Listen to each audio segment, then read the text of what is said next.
Lionel മെസ്സിയുടെ കേരള സന്ദർശനത്തിൽ മലക്കം മറിഞ്ഞ് കായികമന്ത്രി വി അബ്ദുറഹ്മാൻ. സ്പോൺസർ പണമടച്ചാൽ മെസ്സി കളിക്കാനെത്തും. മറ്റ് തടസ്സങ്ങളില്ലെന്നും മന്ത്രി ആവർത്തിച്ചു. പണമടയ്ക്കുന്നതിന് റിസർവ് ബാങ്കിന്റെ അനുമതി കൂടി കിട്ടേണ്ടിയിരുന്നു. അത് കിട്ടിയെന്നും അബ്ദുറഹ്മാൻ പറഞ്ഞു. അടുത്തയാഴ്ച സ്പോൺസർ പണമടയ്ക്കും. തുക അടച്ചാൽ ഒക്ടോബറിലോ നവംബറിലോ മത്സരം നടക്കുമെന്നും മന്ത്രി വ്യക്തമാക്കി.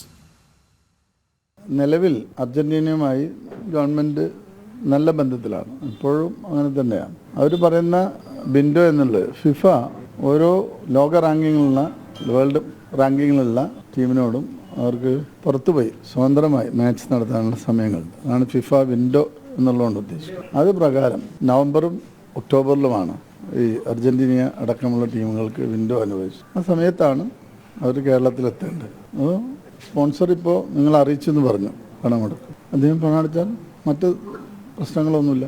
അവർ ഒക്ടോബറിലോ നവംബറിലോ കേരളത്തിലെത്തും. ഇതൊന്നും പുതിയതായിട്ട് ഉണ്ടാക്കേണ്ടതല്ലോ. ഇതെല്ലാം ഇപ്പോൾ ഹോട്ടലുകൾ നമ്മുടെ നാട്ടിലുള്ളതല്ലേ.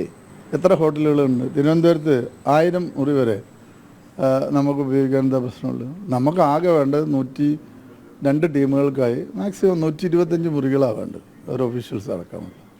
അതിന് എവിടെയാണ് സൗകര്യങ്ങൾ? കോഴിക്കോട് വരെ ചെയ്യാൻ പറ്റും. അപ്പം അത്തരം കാര്യങ്ങളൊന്നുമില്ല. നമ്മുടെ സ്ഥലങ്ങളിൽ പോലെയല്ല ഇംഗ്ലീഷ് ടീമുകളൊക്കെ തന്നെ. ഒരു കൃത്യമായി പണം ഇതൊക്കെ ഒരു മാനദണ്ഡമാണ് അവർ. അപ്പം അത് പ്രകാരം അവർ വരുന്നതിന് മുമ്പ് അവർ പണം അടച്ച് തീർത്താൽ മതി. സ്പോൺസർ അങ്ങനെ അടക്കാൻ തയ്യാറാണ്. പിന്നെ മറ്റൊന്നും നമുക്ക് അതിൽ ആലോചിക്കേണ്ട ആവശ്യമൊന്നുമില്ല.